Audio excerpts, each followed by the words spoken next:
When our students are asking us questions like, why are we learning this? And when am I going to use this ever in my life? They're not normally trying to get under our skin. Instead, they're asking us as their music teacher to help them make sense of what it is that we're teaching. That's our job after all, right? To make the music matter for our students. See, music teachers, we become music teachers because we love music. We are already bought in, we already know the purpose of learning music elements, music skills, and music techniques. But because we are usually so excited about getting to the music, we jump right past one of the most important parts of our instructional design process, which is starting with the why and starting with the purpose. See, our students aren't always as bought in as we are. So we have to provide that buy-in before we jump all the way into the concepts, the skills, and techniques. That way they understand why those concepts, those skills, and techniques actually matter.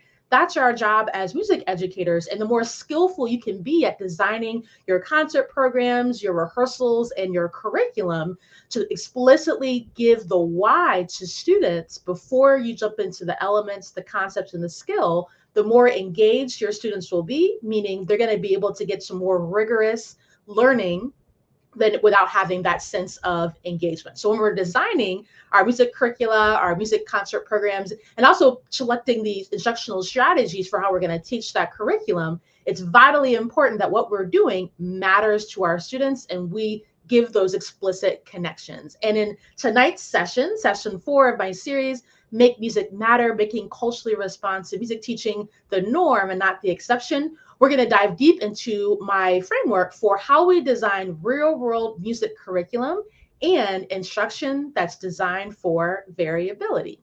So first of all, welcome. Thank you so much for being here. If you're catching the replay, drop a hashtag replay in the comments. Let me know that you're here watching either live or after the fact. I'm so excited that many folks have come and have been interacting in my 4-part series that I've been doing all throughout the month of July. Like I said, getting deep into my framework for culturally responsive music education. And so every week I've been breaking down one part of my 4-part framework.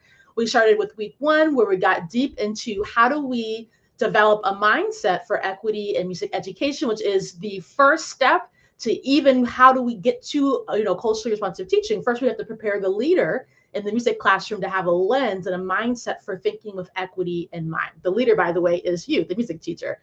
Then our second session, we got deep into how do we set the stage for learning by creating affirming learning environments. So how do we know who our learners are well enough beyond the surface level knowledge stuff, like what they're interested in and what kind of music they like, but how can we really understand them at a deep level, their values, their beliefs, their cultural norms, their motivations, such that we can create with them a learning environment that honors all of those things. Power with, not power over, we talked about in that session.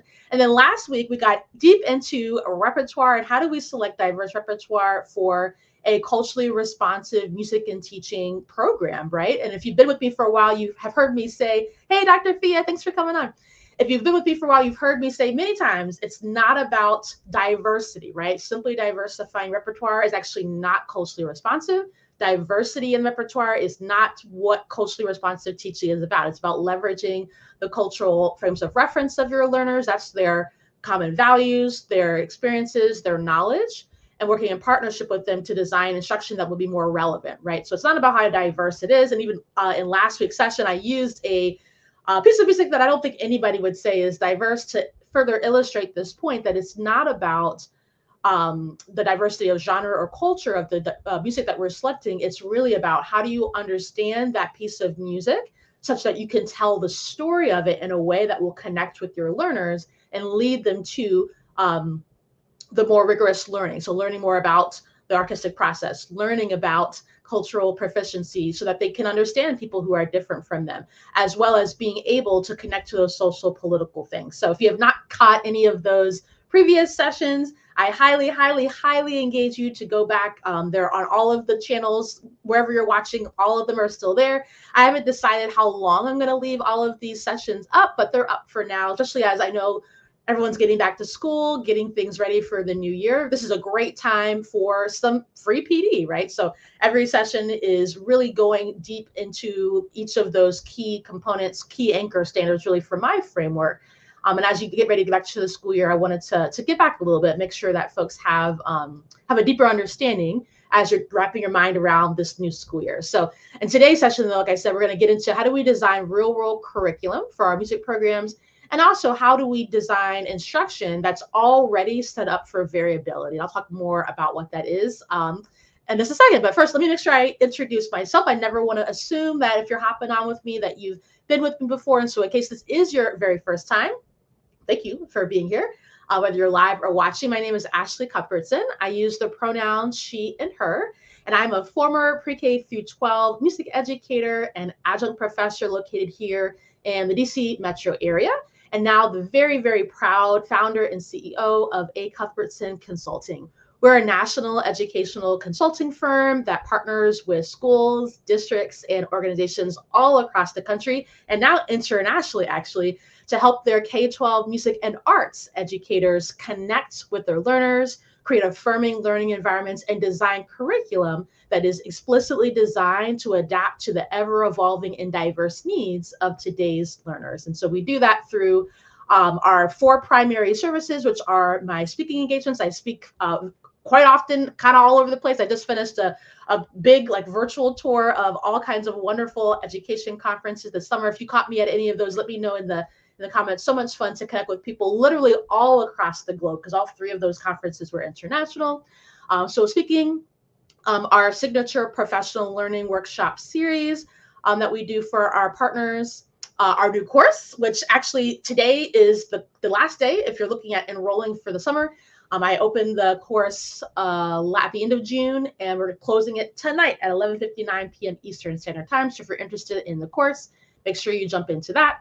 But then also our services for curriculum advisement and development for our partners, as well as program evaluation, strategy, and assessment. So lots of different ways that we support our music and arts programs. I focus on music teachers because that's what I do, but often many of my partnerships are with whole fine arts departments, because as you will see, many of the ideas that I share are easily translatable to other art specialties as well. So if you're interested in learning more about that, send me a DM or visit my website, ashleycuthbertson.com, where you can find out more information about the services that we offer, both for our partners, but also our coaching programs and our digital course for music teachers.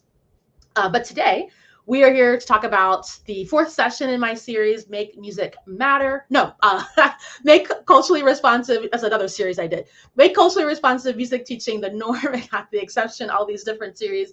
In our final session of this series, I want to get into designing real-world curriculum and variability. And so there's 3 main things that I want to talk about. The first is that oftentimes, like I said earlier, music teachers, we're so excited. We already know why we're teaching the music. We're already bought in. But oftentimes we jump the gun a little bit because we forget to start with the why. So think about yourself as a learner, right?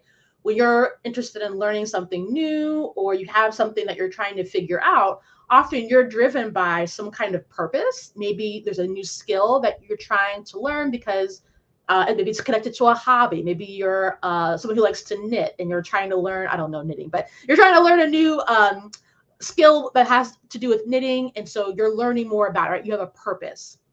When we're thinking about our music students, we need to make sure that we provide that same purpose for them. So often if you have students who are in courses with you where maybe everybody in the school takes your music class, maybe you're an elementary general music teacher, and elementary music often has, in many places, not everywhere, but in many places, has music as just a part of the curriculum at the elementary level. So you have students who are already bought in, who are like you, they're excited. You have students who maybe are like, kind of wishy-washy, I call them. And then you have students who, they really need you to make it very explicit why what you're teaching matters to them. And it often comes out in questions like, why are we learning this? And when am I ever going to use this, right? Not that they're trying intentionally to get under your skin, right? But they really are asking you to make the music matter for them and to give them a reason why they should engage with you and engage in the learning. So I always suggest to teachers that when you're starting the curriculum design process, whether you're a general music teacher or you're a band director creating your concert program for the fall, always start with the question why. Why would a learner want to engage in this learning? Why would they need this learning? And how will engaging in this learning actually matter to the students? Now, some of the answering of those questions is going to go back to what we talked about previously, as far as you have to understand your learners. Just knowing what kind of music they like, what they do on the weekend, that's very surface level knowledge. You really need to get down to the deeper levels of culture to understand their values, beliefs, cultural norms, motivations, right? That's going to help you better know, like, why would they want to engage in this? And so culturally responsive teaching, I find, especially when we're talking about music and arts, sometimes teachers, I think, get this impression that it's like woo woo teaching. We're just teaching off of vibes. But culturally responsive music teaching is all about instructional power, right? And making sure that our kids are actually learning the things, and not just learning, but learning at a deep level. So this is still a standards based, assessments driven kind of teaching. And so when we're thinking like concrete steps, and if you're taking notes, I would write some of these things down. So I'm just going to kind of share how I work through when I advise people on curriculum, when I about curriculum for folks. This is exactly the same process that I use. So we start with the standards, right? So whether that's your standards that your school district has, or if your state has music standards, or if you're utilizing one of the national sets of standards. I often like to look to the National Core Art Standard. I think they're really well written. And so when you're thinking about, well, how do I start this? How do I answer that question? Why? Start with the standard. And so one nuance to this conversation that I'll also offer, because I know my music and arts people. Unfortunately, while a math teacher in a school or school district is going to have a pacing guide, they're going to have a pathway to how they're going to take students from the beginning of the year to the end of the year. Oftentimes, unfortunately, in music and arts, we don't have any sort of such pacing guide. And I recognize that when I was a teacher, I taught for a really great school district that had these things. But the more I work with teachers all across the nation and now the world, the more I see that that is actually very unusual, unfortunately, right? It's actually quite unusual that music teachers have that sort of clear pacing guide that's beyond just here's some standards, here's some activities. So a little bit of nuance to what I'm getting ready to say. If you don't have something like that, this will be a little bit more difficult, but not impossible. It just means that you're going to have to do an extra step of looking at the standards and then using what you know about how people learn music, right? You're still the expert, pacing out what the standards will need to look like throughout the year, right? So that's the little bit of nuance. So let's say you have a pacing guide or you're creating one, you start with the standards. So we look at the standards and we need to unpack them to understand what is the standard saying that students need to know, be able to do, and also understand. I find oftentimes when music teachers look at standards, we get overwhelmed by all these words and gobbledygook. The standards are not already unpacked, right? You have to be able to, this is the skill and the art of teaching. You have to be able to look at the standard and be able to unpack it. Another thing I recognize with my music and arts folks, we are not often taught how to do this. This is one of the things that I teach teachers in my coaching programs, my courses, and my workshops, is how do we look at the gobbledygook in the language of a standard and be able to unpack it for those three things. What do students need to know, be able to do, and understand? So of course, the knowing is the knowledge. So what knowledge do they need to have, right? Do they need to know about dynamics? Do they need to know about tempo? Do they need to know about instruments of the woodwind family? Like, what's the literal knowledge?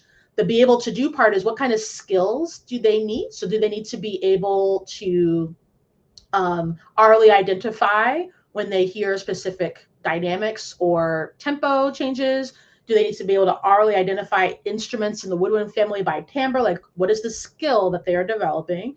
And then the last thing, which I find that often this is where I don't see this often in many of the curricula that I often look at, review when I'm advising people about their curricula. This is the part I see that we just don't have a lot of times in music and arts, but this is the part that students need the most, is what are they going to understand about this learning? And this gets to the bigger idea. So if you've been with me in these last few sessions, you've heard me talk about this idea of big ideas. Big ideas are things that transcend any one specific discipline or even any one like specific content area. So it could be, we look at the concept of community. You can look at the concept of community through the lens of music, through the lens of art, through language arts, through history, through science, through math, right? The concept of community is a big idea because it doesn't matter what discipline of music or what content area it is, we can look at it from lots of different angles, right?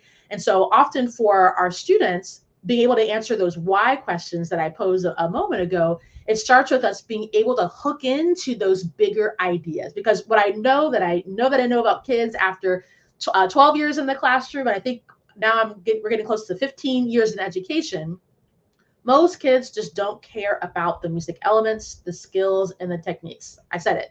They don't care. In fact, I said this at a conference that I was speaking at a couple of weeks ago. Somebody asked me about how do you make, I forget what they, I think I gave an example about like recorder. It was a general music conference. How do you make kids like care about the recorder? You don't, because they don't care about the recorder. And I said it, at least not yet, right? We have to find what is the bigger reason that we are teaching the recorder, right? So I often talk about this idea that the best music teachers know that teaching music, it's actually not about teaching music. It's about who do our students become because of their engagement and learning of the music. This is why I say music is really a vehicle. Think of it like a car, right? I don't want to just get in the car and sit. I want to get in the car and go somewhere, right? So when you're just teaching the notes on the page, you're just teaching kids how to sing in 4-part harmony, which is awesome. And we need to do those things. I'm not saying we don't teach those things, but when you're only teaching the skills, the elements, you're just teaching kids to sit in the car in the parking lot and not go anywhere. But we want them to get in the car and go someplace. Where are they going? They're going to understand something bigger than that. So in reality, when we're teaching something like the recorder is just the vehicle, right? Who are the kids going to become because of what they're learning about the recorder, about the technique that they need to learn to be able to match the recorder, right? That's what we're after. And when we think about how do we design for the real world, that's what we need to be thinking of immediately when we're unpacking the standard. So not getting so caught up in what's the knowledge and the skill that my students need. You still need to identify those things, but also making sure, well, what is it that they need to understand about the world? Do they need to understand about community? Do they need to understand something about, I'm trying to think of another example, change. Change is one, right? Because we could look at change from any music discipline, any content area, right? Math, language arts, what have you, right? So when we're thinking about unpacking these standards and identifying what are going to be the objectives for learning in this unit of study, we have to be very clear about what is it that I really want students to understand, because they might not remember the half notes, right? They might not remember all the different Italian terms for dynamics and tempo. But what we do need them to remember, because this is the transferableness that allows them to develop skills both in your classroom, but also that matter outside the classroom, is they need to have understandings that they have developed. So what do they learn about community because they were playing singing games? What do they learn about change because they were engaging in a concert program with repertoire that required them to really understand why are we making the choices about articulation and dynamics and tempo and maybe even instrumentation that we're making, right? Those bigger ideas, those understandings, that's what we need to make sure we keep at the forefront when we're designing curriculum, putting concert programs together. That needs to be at the very beginning. So when you are thinking about how do I design curriculum, I know many of you are probably, getting ready to go back to school and thinking about your curriculum for the next year. I really encourage you to think about it this way instead of what are all the concepts and elements? What are the big ideas? What are the understandings? And I find that oftentimes a great way to start to develop the skill for you to be able to identify where the understandings are, just start with the standard, right? Sometimes when I'm developing curriculum, I get inspired by a piece of music. And so the piece of music, like immediately, even today that I don't teach kids anymore, I work with adults, right? I still sometimes will hear a piece of music and I immediately see a unit of study, or I immediately see a concert program. I see the bigger idea. But I don't know that I always thought that way. I think sometimes, for me anyway, I think it began with I was very committed to making sure that I wasn't just covering standards, that I actually was teaching deeply the standards, helping kids reach mastery. And also it was important to me that I knew exactly what standards I was teaching and when, right? A lot of times music teachers, when I work with them one-on-one, they don't even know like what standard are you teaching? Like they know the concept, they know the element. But if I were to say in your school district standards program of study and the standards that you use, tell me where in here is the standard that you're teaching. A lot of times, because unfortunately we're not always held to the same expectation that a math teacher or a science teacher is being held. Can you imagine a language arts teacher teaching second graders and their principal asking them to identify the standard and where are they in the pacing guide, and they're just vibing and picking books, whatever that they want to. Can you imagine the problem that that would cause, because the kids aren't learning how to read, right?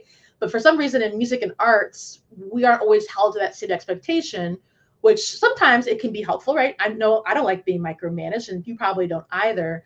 But then also we aren't developing the muscle and the skill to be able to clearly know what standards we're teaching, why we're teaching them, and why are we teaching them in that order, right? So when you're unpacking the standards, make sure that you are actually starting with the standard, that you know what you're teaching, the number and everything, so that you can develop the skill of being able to see, well, what is this standard in the gobbledygook really saying about the knowledge that kids need to have, really saying about the skills that they need to develop, and the understandings that they need to be really connecting into, right?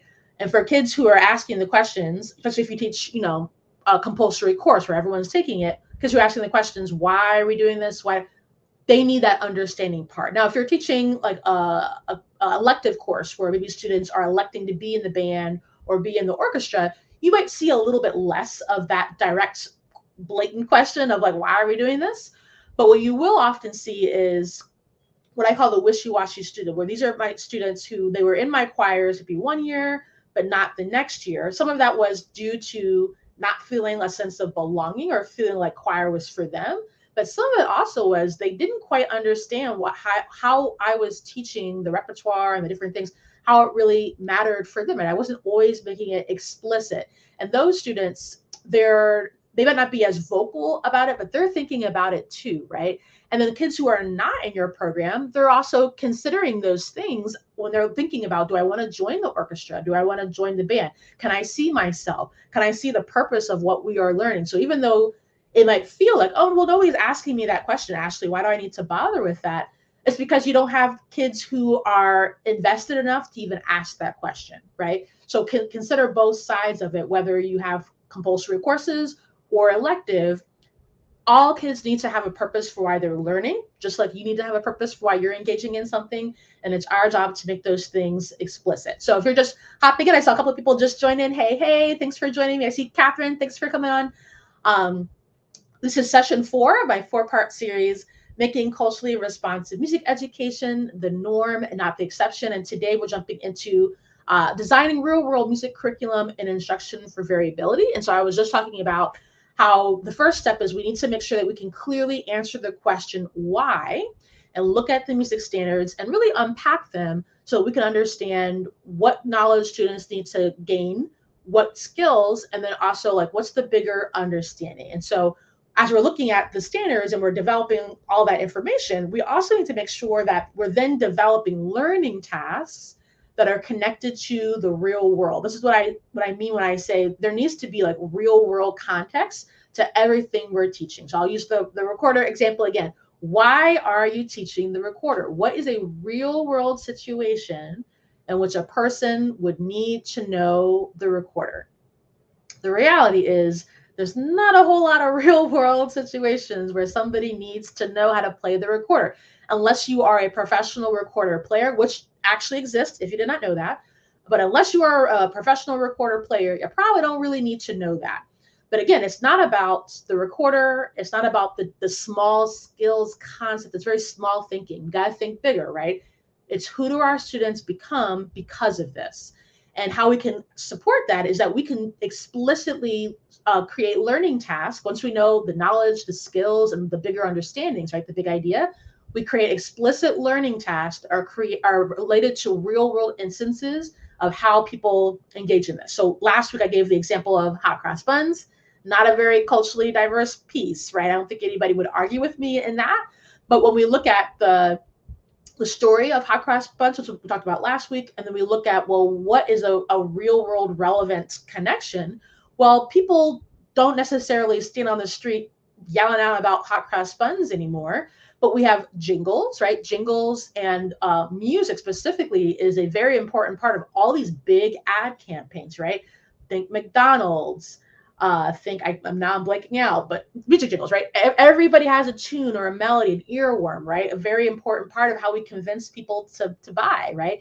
And to, or not maybe not buy something, but to We have political campaigns happening right now to get people motivated to do the thing that you want them to do, whether that's buy, vote, or etc. Right?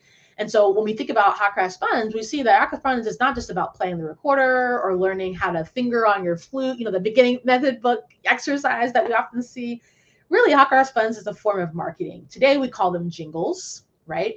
And so, how can I make my learning tasks not about learning how to play BAG or I don't know, B flat CD on the flute, right? How can I make learning not about that, but instead about how people use jingles in marketing, in ad campaigns, as a way to persuade, as a way to convince?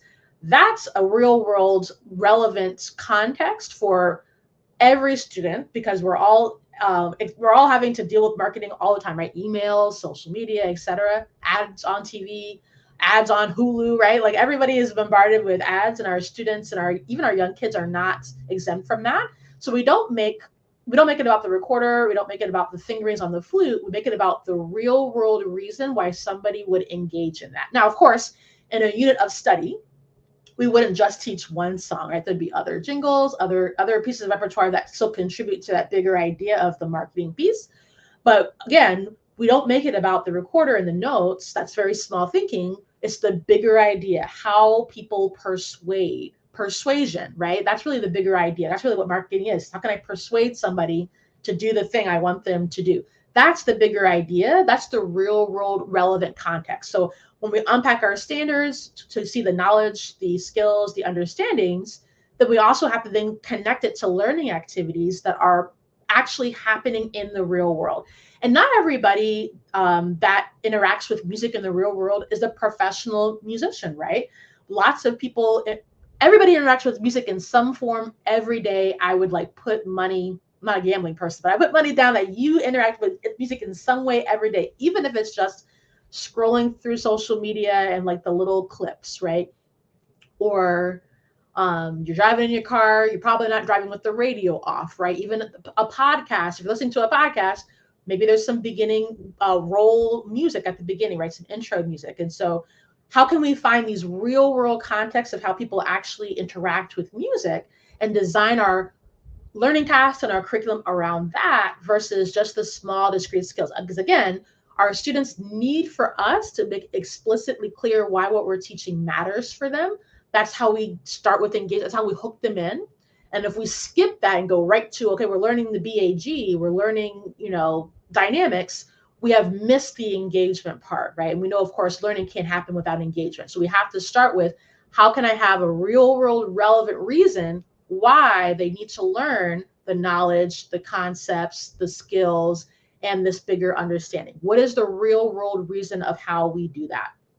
And so, again, we think about the standards, right? We unpack them, but then we have to connect them to make them connected to those learning activities. And I encourage you, as you are building the skill to be able to do this, to really think about, to not think about the current curriculum that you have, because quite frankly, the current curriculum you have probably is not designed this way. So I find that oftentimes music teachers are trying to like retrofit our concert programs that we already are doing and trying to make it fit this new culturally responsive and relevant pedagogical way.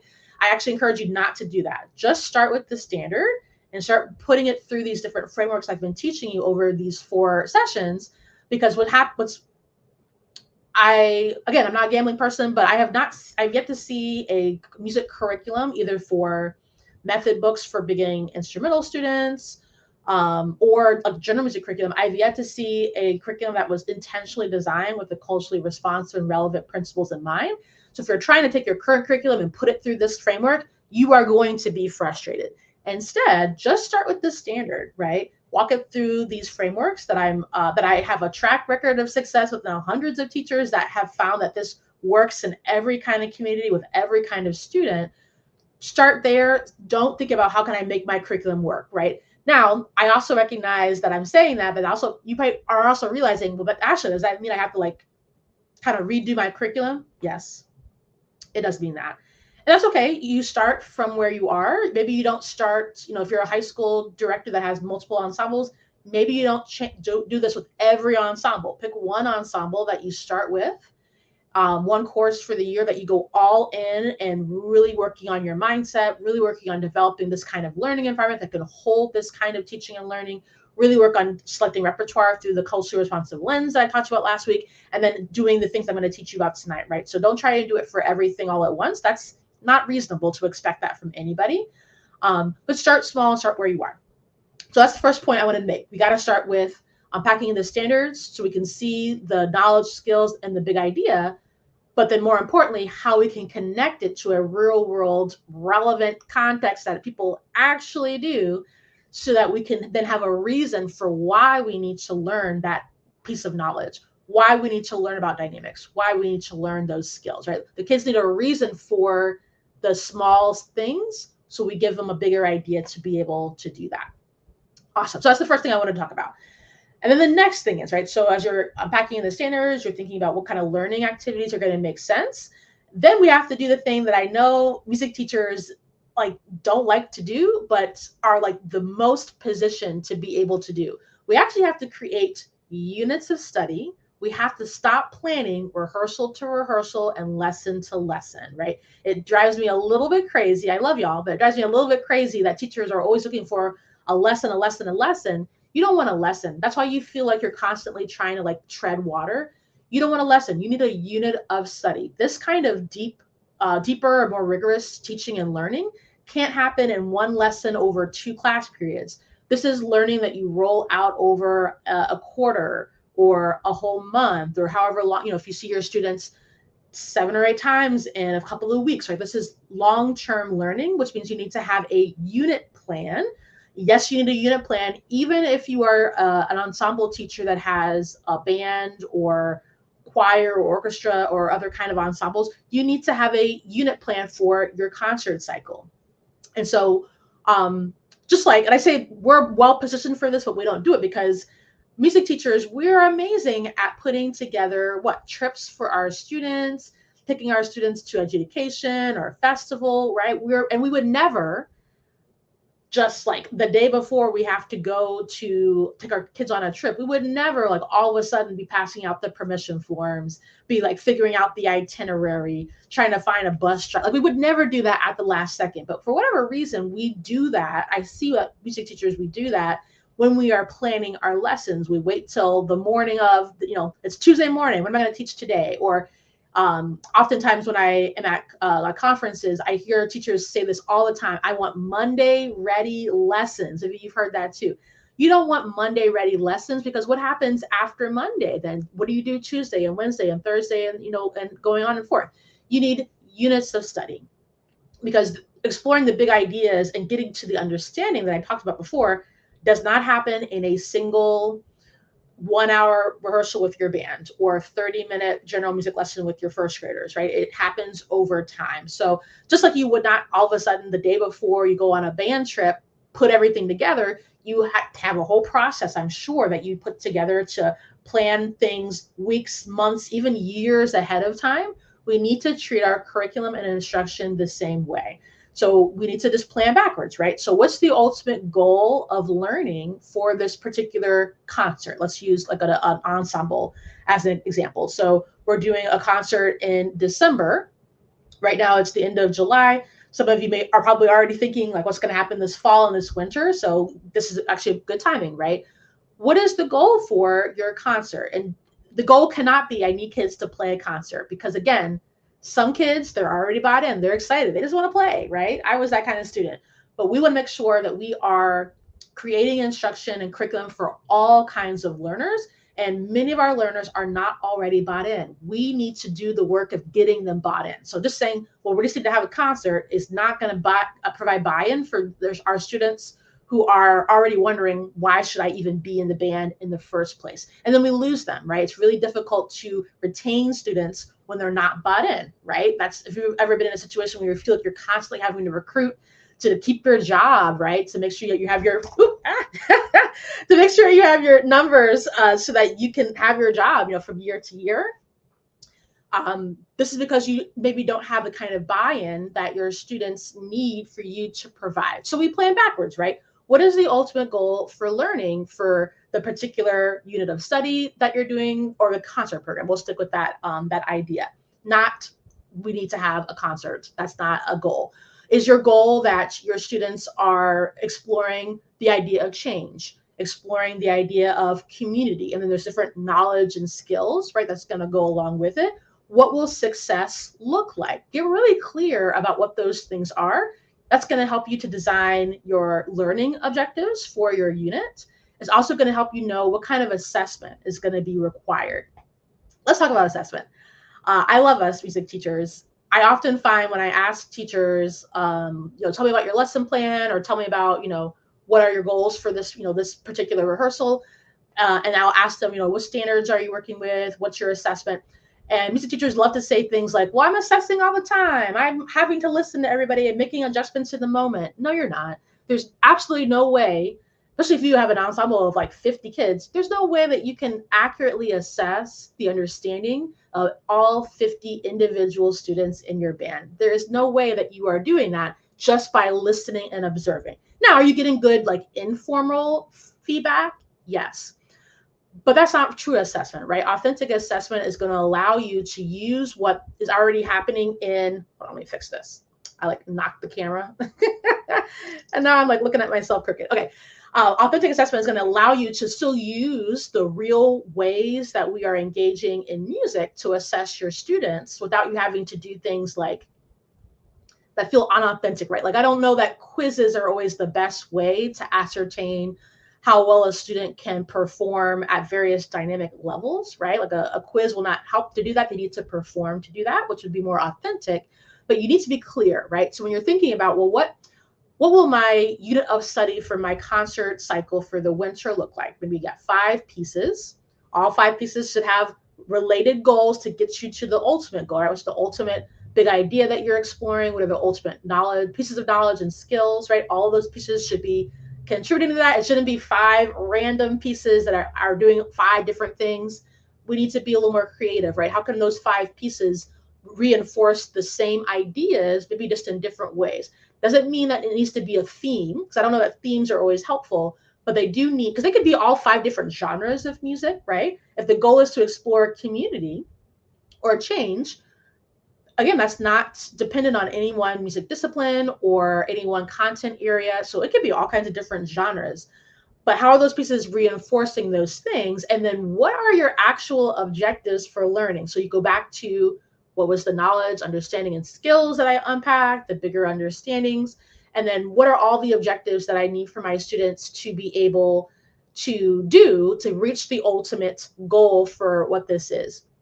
On my website, I have several blog posts where I've given more like detail, just for times like I don't want this to go on for hours and hours, because I could talk about this for hours. But I told to let you know of a resource. So on my blog, I have lots of different blog posts where I go further into what this looks like. And I even have like some free downloads. So make sure you check out those. If you go to the blog and then click on like the categories like curriculum and instruction or repertoire, then you'll be able to kind of narrow it down, because we have lots of blog posts up there. But anyway, so you have your clear end goal, right? The summative assessment. So students will demonstrate the understanding of the knowledge, the skills, and that bigger understanding in the summative assessment. But then along the way, got to back up. What are all of the mini assessments, the formative assessments that they need to engage in to get to that big idea? What are all the objectives and learning activities they need to do to get to that big idea, right? That's how you can pace it out. So if you know you have 9 weeks to prepare your students for the December concert, what are going to be, you have maybe each week you have 3 rehearsals, right? So what is that? 9 times 3 is 27. So let's just assume a perfect world where there's no, interruptions, no days off, whatever. So you have 27. How are you going to use all 27 of those rehearsals, or the majority of them, right, to teach all of those individual objectives and to assess them, right? So any strong lesson plan, rehearsal plan has one objective. Yes, one. I know you're likely hitting on multiple things at once, but you have one objective you're focusing on and one objective you're assessing. The reason why you want one is because if you have like 5 different objectives, are you going to assess 5 different things in a 30-minute lesson with kindergartners? That doesn't make any sense, right? So what is the one clear objective that moves your students towards the ultimate goal, right? That summative assessment. And then how are you going to gain data that the students have either learned the thing that you taught them and are ready to move on, or you now know that maybe they didn't quite get it. I might need to come at this a different way when I see them for our next lesson, right? So how are you designing your unit and planning backwards from that ultimate goal to understand how you need to get the students to go there? This is very different planning, I find, for a lot of music teachers who are kind of used to just planning day by day and lesson by lesson, going off of vibes, I like to say. But to ensure that all of our students are getting high quality, rigorous learning, where we're actually teaching all the standards and leading students towards mastery, we know that we're teaching the standards, and we know that we're not just covering things, and also that we know that we are developing skills that kids can really use and transfer into other contexts. It takes this level of intentionality. Again, start where you are. So if you are an ensemble teacher, start with you have four choirs, pick one choir this year to focus on using these frameworks with.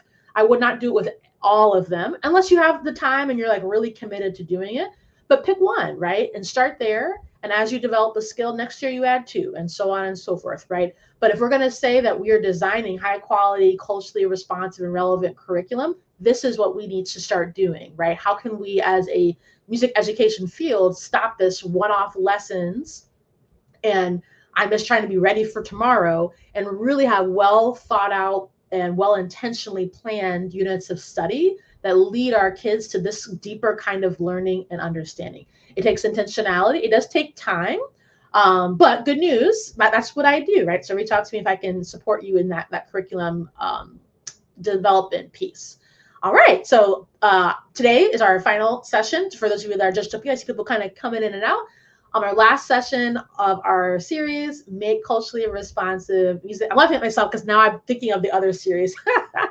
But this series is Make Culturally Responsive Music Teaching the Norm and Not the Exception. And today we're talking about designing real-world curriculum and instruction for variability. And so the first 2 points I made was that we need to be able to connect our standards to the real world. So unpacking the standards to understand what they are really saying, connecting them to bigger ideas that are actually happening in the real world as far as how people engage with music.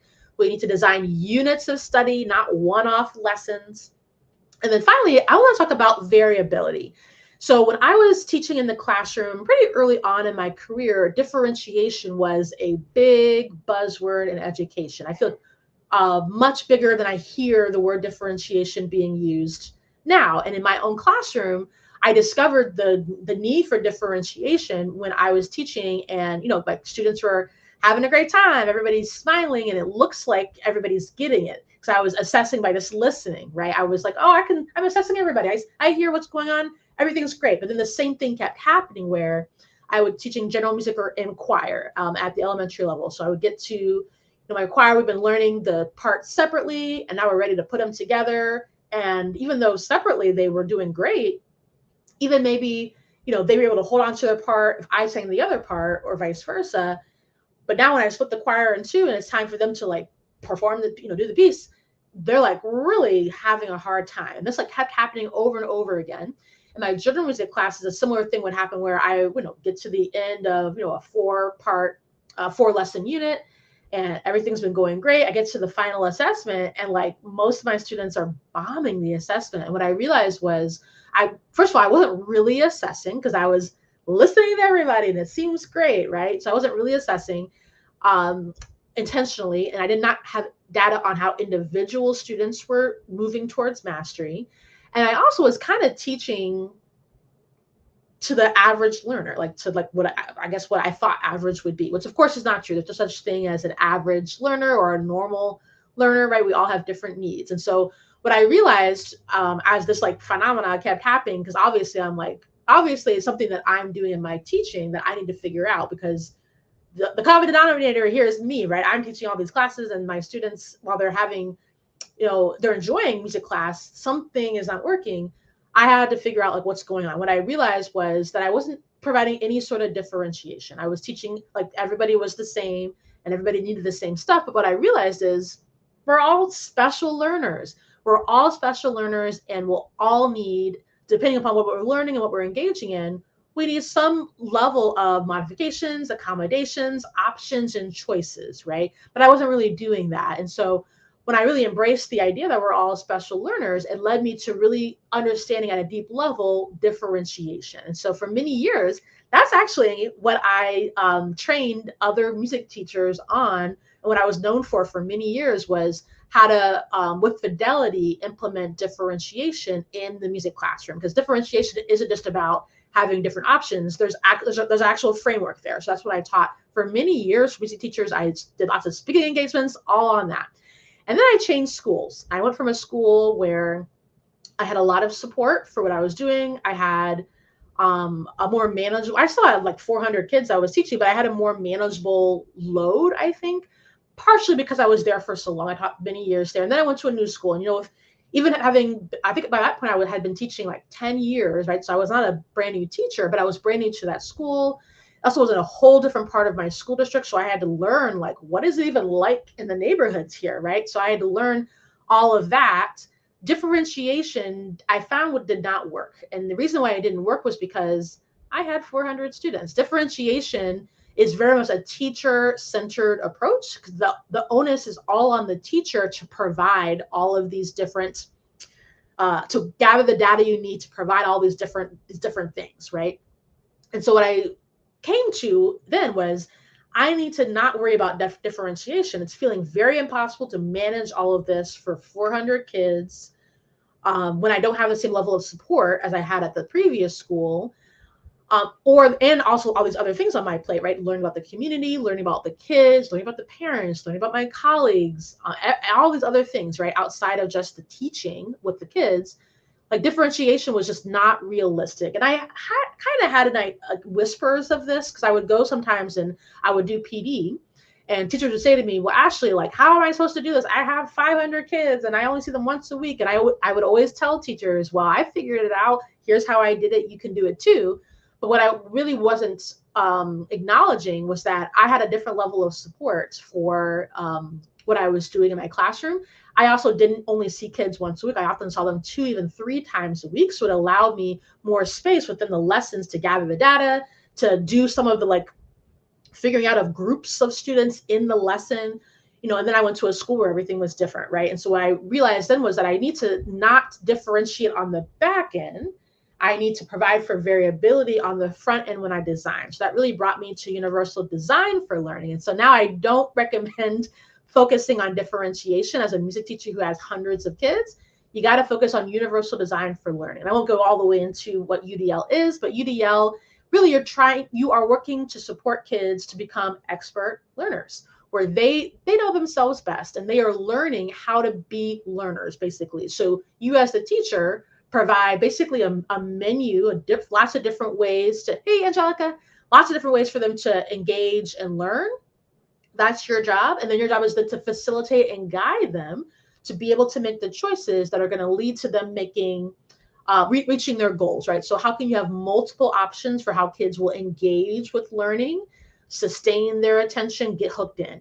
How can you have multiple options for how kids will have information represented and process it, right? So if you're like me, I taught in areas where I had lots of multilingual students, but I am not necessarily fluent in other languages, right? Not necessarily. I'm not fluent in other languages. I'm fluent in English and I can get by a little bit in Spanish, right? But if I'm only teaching in English, how am I providing an equitable teaching opportunity for my students who, like me talking in English, that makes no sense to them, right? How can I have multiple options for students to process the information, right? Just talking is not always going to be the best way for kids to process learning. Maybe we need options for writing, for performing, for creating, right? And then how can I have multiple options for students to show what they know, right? How can they act on the learning and express their understanding? Oh, thank you, Angelica. I'm so glad that you're liking all these PDs. Thank you. And thank you for coming. I think you've been here almost every week. Hi, Juliana. Thanks for coming. So basically tonight is the 4th session. So I see some new folks hopping on. Hey, over here, Facebook. By the way, I can't see on Facebook like I can on Instagram who's here. And same thing for LinkedIn and YouTube. So let me know in the comments if you're watching so I can give you a shout out also. Anyway, so 4th session of my 4-part series on making culturally responsive music teaching. the norm and not the exception. And tonight we're getting deep into designing real world curriculum and instruction for variability. So make sure you go back, and I'll post the replay of this. But earlier I was talking about how do we unpack the standards such that we can understand the bigger ideas and the real world connections that the knowledge and the concepts of music are needing to be taught, right? Kids don't care about the half note, but they do care about learning about the community and learning about their world. So how can we make the learning be about that? And then, by the way, we need to learn this other, knowledge along the way.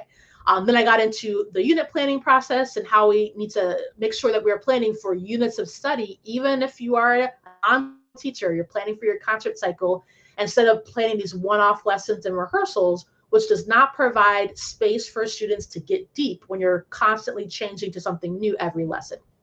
And then the last point I want to make is that we need to focus less on differentiation and more on variability, which comes from universal design for learning. So how do we have multiple options for students to engage, have information represented and process that information, and then show us what they know. What I found is, and I gave an example of when I learned that like differentiation really doesn't really work that well when you have 400 kids and you don't see them as often and you don't have as much support. I shared the story earlier that that's what I did. That's what I trained teachers on for many years before I became known for what I do now, right? Closely responsive teaching. I was all about teaching music teachers how to apply the actual frameworks of differentiation, not just be different and have choices. That's not really what differentiation is. And then I went to a new school, and having such a big load of students and not the same level of support, and just being a new teacher in a new school, a new community, differentiation was not realistic. And so what I found is I needed to lean into the variability part, which is, let me go ahead and just assume that my students already need lots of options for engaging. Let me just go ahead and assume that they need lots of options to see the information, hear the information, process it. Let me go ahead and assume that everybody needs a way to show me and demonstrate their understanding, instead of what differentiation requires, which is very teacher-centered, that we kind of make the differences and changes on the back end. That's very exhausting because then you're doing work twice. Why not just do the work one time, have the options already baked into your instructional planning and strategies, so you're not having to plan twice, right? That's way less exhausting, especially for those of us who teach 100, 200, 300, 400 kids at a time.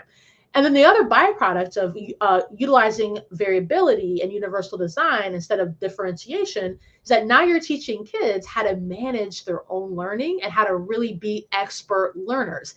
That's a skill that's going to serve them far beyond your music program, your choir program, your band program, right? Teaching them how to be expert learners. And so both in like the unit planning process and the instructional design, but especially when we get down to those daily lessons, daily rehearsals, that's where I see that universal design can really help us as music and arts educators make sure that every student has a pathway to success. And when I talk about that, I feel like not everybody believes me when I say, yes, I work with students with all kinds of different learning needs and differences and backgrounds, and was successful because of this, because I was planning up front for the variability that I knew that my students already were going to have. And not trying to differentiate on the back end, right? I already was going ahead and assuming I'm going to have kids who me speaking in English is not going to be helpful. So how can I have another way for them to still access the same level of rigor as a student who me talking in English is going to make sense? I have students for whom like doing a quiz on dynamics is not going to be a great way to assess their understanding. But hey, they can tell me about the dynamics. They can hear the dynamics and the changes in the repertoire. So let's have that be their assessment, right? Having different ways for them to be able to do that. This is what I say, where we need to be able to develop adaptive skills for the diverse and ever-evolving needs of our learners, right? If we get so pigeonholed into one kind of buzzword or one kind of way of teaching, when the next new buzzword comes around, we're going to have to start over again. But if we as music teachers, music and arts teachers, learn these kind of adaptive skills that are going to stand the test of time, we save ourselves time, we save ourselves frustration, and it allows us to be able to be more responsive to the kids right in front of us. I often, I'm in lots of like Facebook groups, and so I often will like read, comments that people have and posts. I don't always post or comment back, but I like to kind of see what people, because I'm not in the classroom anymore myself. I'm working with teachers who are in the classroom. I like to kind of keep my my finger on the pulse of what's going on. And I'm starting to see lots of posts in Facebook groups about teachers who are starting their concert programs for their fall and winter concerts. They are starting to look at their curriculum for the year.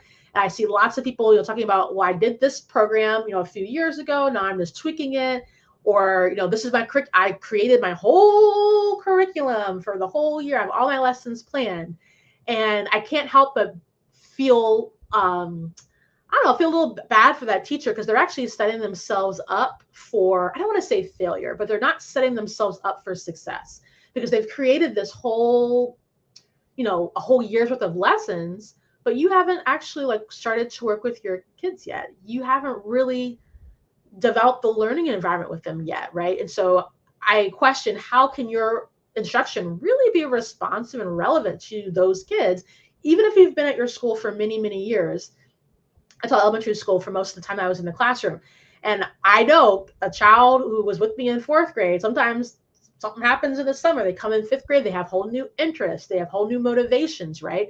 So sometimes it's like working with a new kid, but then even the dynamics between kids will be different depending upon the groupings, right? So often the schools I taught at would have 4 or 5 sections of first grade, third grade, fourth grade, whatever. And so every year, all the kids get mixed up and grouped a different way. So a student in one grouping might interact with their peers in one way, but then in another grouping, maybe now their peers are bringing out a different side of them, right? And so I question teachers who create their whole concert programming for the year or their whole lessons for the year without doing this work at the beginning of the year to really understand, how can I incorporate the variability of my students, and how can I make sure I'm responsive to these exact kids, not kids I had last year or 2 years ago, or kids I think I'm going to have, but how can I really truly be responsive for these students I have right in front of me right now? And we do that by putting really together all the things I've taught about in these 4 sessions. So developing that mindset for equity so that you are doing the critical self-reflective work to understand where the obstacles and barriers are in your learning environment, in your policies, your practices, procedures, so that you can remove them so that kids don't have that as a barrier to them engaging. Working with your kids to co-design and partner together to create a learning environment that really supports and affirms their values, their beliefs, and the norms that they need, right? Developing that personal accountability and personal responsibility. Selecting repertoire that's going to be relevant to them. Not that it's diverse, not that it's pop music, but the story of it is relevant to them, right? All brains are already wired for stories. So how can we draw out the story so that kids can see where their lives intersect with what they're learning? And then finally tonight, how can we put all that together to really design really impactful curriculum that develops musicianship skills, but also develop skills that kids can use out in their real world, and they see why music matters to them, right? So all these things really work together. And I know I've been beating this drum very hard, that it's not just about any one of these singular aspects. It's not just learning how to select repertoire through a closely responsive lens. It's not just learning how to design a lesson. And now, I don't want you to design a lesson. I want you to design a unit, right? It's not just about affirming learning environments. All 4 of these pieces really work together in tandem. Because what I find, and this is the reason why the framework is the way it is, I find that without one piece, there's like a hole in the bucket, right? We want the bucket to be without holes. I don't know where I was going with that. We don't want the bucket to have any holes, right? But if you are missing, maybe you're really solid about being able to see where the equity obstacles are. You're creating a great learning environment for your students. You're working with them. You know how to select repertoire, but you're planning lesson to lesson so kids can never get deep. There's a hole, right? Or maybe you're planning really interesting lessons. You're picking really great repertoire, but you have not created a learning environment that your kids feel brave enough to take the risks necessary for learning. There's a hole, right? And so this is why I keep telling people, this is not one and done learning. This is not a one workshop thing. This is learning that takes place over time, because you didn't learn to become a teacher in 1 3-hour session, did you? Right? You learned over years to be able to do the things that you do now, and learning how to do it a different way, or learning how to elevate. Because often I find I don't attract teachers and instructional leaders to my work that like need a lot of work, I find that I typically attract people who are already doing many elements of these things. Now it's a matter of elevating what you're doing and putting it all together. How can we make sure that our music teachers just have the support that they need to be able to do that for all of their kids, right? Um, I don't know if I usually talk about this when I do my intro, but I don't know that I mentioned it today. But my mission really is to shift the landscape of music education, making culturally responsive and equitable instructional practices just the norm of what we do in every school, every music program around our country and around the globe. Because the problem is that right now, some kids are getting this kind of rich, robust, rigorous learning, and then but many of our kids are not. And the bigger problem is that those kids become adults who decide what kind of budgets music programs are going to get, if we're going to hire music teachers this year, what kind of policies will we put in place for scheduling of music classes, right? These are people, our kids become the adults that make the laws and the policies, right? So if they become adults who don't see how music matters and how it's essential, it's not an option, they're going to become adults who don't create policies in line with the essentialism that we know that music is. So it's so much bigger than a lesson or a diverse piece of music, right? And I hope that as you have been with me through these 4 sessions, you're starting to really see how all these things come together to really support a bigger vision that I know we all have, really to make music truly be for everyone, not just that we keep saying this nice sentiment, but how do we actually put it in action? So thank you again for those of you that have been joining me for all 4 sessions, whether you're here live or whether you've been catching the replays. Definitely make sure, if you have not caught the replay, I mean, these are basically mini versions of the professional development workshops I do for my school, district, and organization partnerships. So get in on this learning, and hey, share this with a music teacher or art teacher friend of yours, theater teacher friend of yours. I will probably leave these trainings up through probably the end of August, but I don't think I'm going to leave them up forever. So definitely share with a friend, let them know about this free learning. And hey, if you're an instructional leader who you're wondering, what am I going to do for one of our PD days coming up at the beginning of the year, feel free to use these. I will say I don't really know when I'm going to take them down, so use them quickly or get in touch with me. So actually, let me tell you a little bit about how you can work with me. So I have 4 main services for both teachers and for also my school, district, and organization partnerships. So for teachers, we have our brand new digital course, which is a 12-module deep dive into the things that we talked about. So imagine this session 4 we've been on for an hour. An hour. This session 4, I think, is 3 modules, and it's something like 20 lessons. So imagine really having me walk you step by step through this curriculum design and instructional process for all of the things that we've done. Tonight is actually, today, July 31st, 11:59 p.m. Tonight's actually the closing of enrollment for the summer.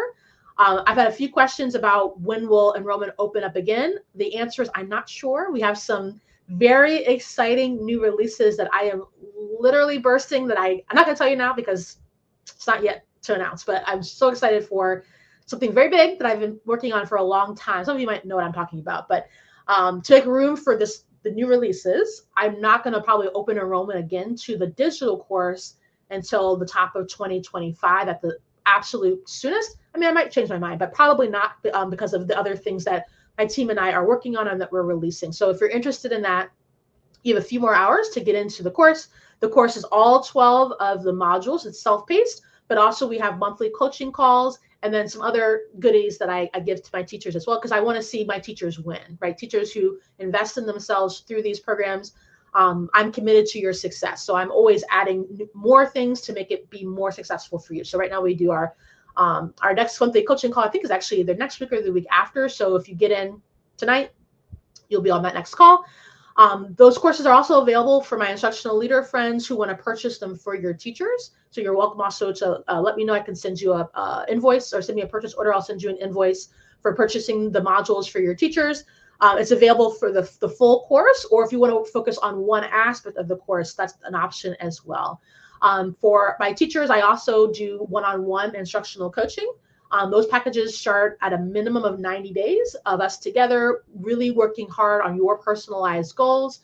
You have access to me, my brain, but also my resources and things. So if there's a module I can give you, I'll give it to you. If there's a lesson I can give it to you, I can give it to you. If there's a lesson I've created that I can give to you, I give it to you, right? I'm committed to my teachers' success who invest in themselves through these programs.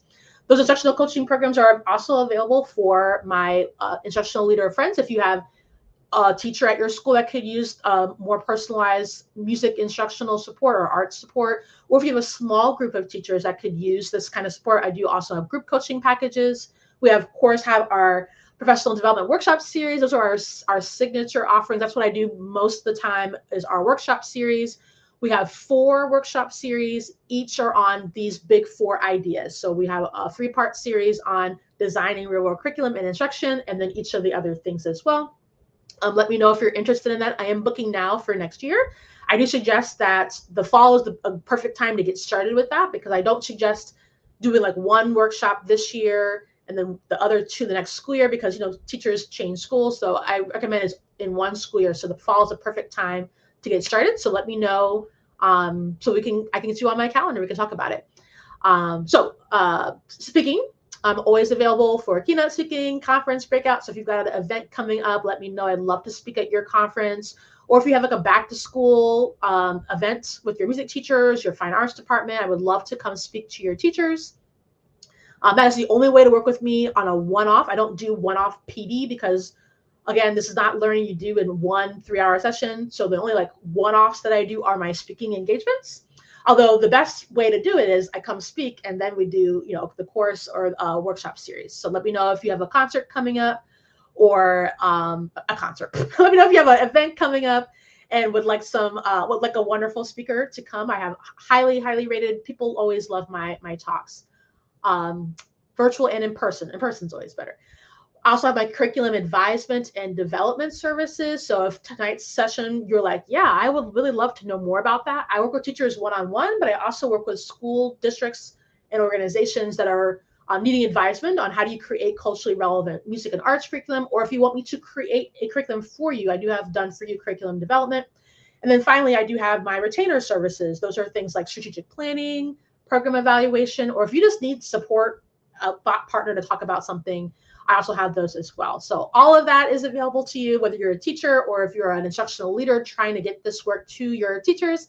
Let me know how I can help. Today is Wednesday. I take calls on Thursdays. Usually Tuesdays and Thursdays are my days that I do my calls. I have quite a few openings tomorrow. So if you're like, yeah, let's go. The link is in my bio to be able to book a call. And then let me put the, if you're on Instagram, and then for those of you over here on LinkedIn, Facebook, and YouTube, let me put the call link in the comments. I know we're going a little bit longer than I was hoping to, but hopefully this was helpful to you. And let me know if you have any questions. I'll pause for questions to see if anything's or let me know if there's any wonderings. Oh, Angelica says, I know our faculty is growing our equity muscles. I'm reflecting on how to lean into believe in versus buy-in with our music and fine arts department. Yeah, and let me know, Angelica, tell me more about like what that looks like for your teachers. I know often when I work with, the reason why people continue to hire me and bring me back to work with their folks is because, of course, I'm highly knowledgeable, I'm an expert in what I do, but I'm also highly knowledgeable in how to facilitate moving music teachers from maybe the place of resistance that we often see. Sometimes resistance is explicit, right? It's flat out, I'm not interested. But then sometimes it's insidious, where it's like looking for reasons why not changing is the way to go, right? And so let me know what that looks like for your music teachers. But one of the reasons why I often work with people and continue to work with folks is my skill in being able to connect to what music teachers want. It's the same thing I did with kids, right? You got to give the kids what they want so that you can give them what they need. And my skill in being able to do that with adults really helps to move people from the resistance, which the resistance is only fear, right? Everything kind of goes back to fear. It looks different for different people. Sometimes it looks like anger, frustration, resistance, but oftentimes it's like a fear of losing something, fear of having to start over, a fear of being judged or saying the wrong thing. But let me know, Angelica, what that's looking like for your music teachers. But people who work with me often will say, I was hesitant, or no one says I'm resistant, but I was hesitant to think about how I can move my process over to a more culturally responsive way. And working with me helps people to see that it doesn't have to be this big scary thing. In fact, I don't want you to be afraid. I want you to be challenged, but I don't want you to be scared, because if teachers are too scared to engage in this kind of equity work, then our students never get the benefit, right? So my thing is always, how can I make sure that, just like I do with my kids, how can I make this be a brave space, not just safe? I want you to feel brave enough to ask the questions that maybe you're scared to ask. Like, this is what I do. So you're not going to offend me usually, but I'd rather you offend me than offend your students, right? So like, ask me the question, let us talk about it, right? So that when you go back to your students, you know what you're doing. And also, it's not the first time that you're having that conversation with them. Awesome. So let me know if you have any other questions or wonderings. And Angelica, let me know if I can support your music and arts folks at your school. I'd love to talk with you. I have quite a few clients in New York. I think you're in New York. I'm pretty sure. I have quite a few clients in New York. So let me know. I don't see any questions over here. Oh no, Facebook friends, just go to my website. I don't know why it's not uploading to Facebook. If you go to my website, the buttons and all the links are there. The links to the course is also there. That link will come down at 11:59 p.m. It'll still be there for you to like learn about the course, but to actually like enroll, that'll come down. And like I said, it'll be available again sometime in 2025. So we have room for these new releases. I'm so excited. I'm hoping to be able to announce the thing, hopefully within the next few weeks here. So if you're not already on my weekly newsletter, make sure you get on that. You're already following me, so keep following me. You will not miss it. Oh, the equity detour, facing bigger cultural shifts. Yes, yeah, and that's tricky, right? Especially like teaching music itself is a culture in its own, right? I find that music teachers we're really excited about what we do. We also want our music programs to be the best, right? We want our students to be performing at the highest levels. We want to win the competitions. We want to get the high ratings. And so shifting the culture from, we're not so much concerned about the high rating and the performing at a certain level, and we're more concerned with building these skills for inside and outside the classroom. It is a cultural shift for sure. Yeah, thank you for offering that. And thank you, Angelica. Yeah, I am so excited for this new development. It's been in development for a much longer time than I wanted it to. But hey, I realize it's kind of the same as, I say teaching music isn't about teaching music, right? It's not about the notes. It's about who our learners become because they're engaging and learning about music. And I feel like with these new things that are getting ready to release, like I have had to become a different person to be able to navigate all of the different, the things. That's the other side of what I do, right? That's the business owner side, the entrepreneur side, having to develop myself into somebody that can to do the things that are required to be able to elevate really to the next level so that I can reach more people and so that more people can engage in this learning, right? We don't make a big shift in the landscape of music education until more music teachers are able to do these things and making those cultural shifts, as you said, Angelica. Yeah. Awesome. All right. Well, I don't see any other questions. Again, thank you so much for those of you that came tonight. And for those who have been coming all throughout these 4 sessions, I'm going to keep coming on live and doing some other things. I'm not sure if I'll come on live next week. But let me know if you have something in particular you want me to talk about next week, or if you have something you want me to dig in deep, like I did with this 4-part series. I've been enjoying coming on, and so let me know what you'd like for me to talk about next, because I'm thinking about what are we going to go with for the next thing.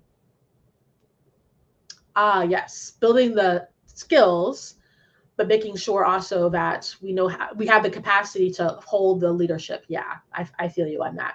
I feel like I'm having that same expansion myself, right? The building my capacity to lead my team, my business team, right? To lead my team towards these different things. And so I get it, right? And some of these lessons are parallels, right? In education and in business. Awesome. All right. So stay tuned for, I don't know, I might pop up a day next week and do something live. Let me know if you have something you want me to talk about. And stay tuned for the new releases and new developments. Let me know how I can support you if you're a music teacher, an arts teacher, support your team if you're an instructional leader. And make sure you share these PDs with a music teacher friend, right? Sharing is caring.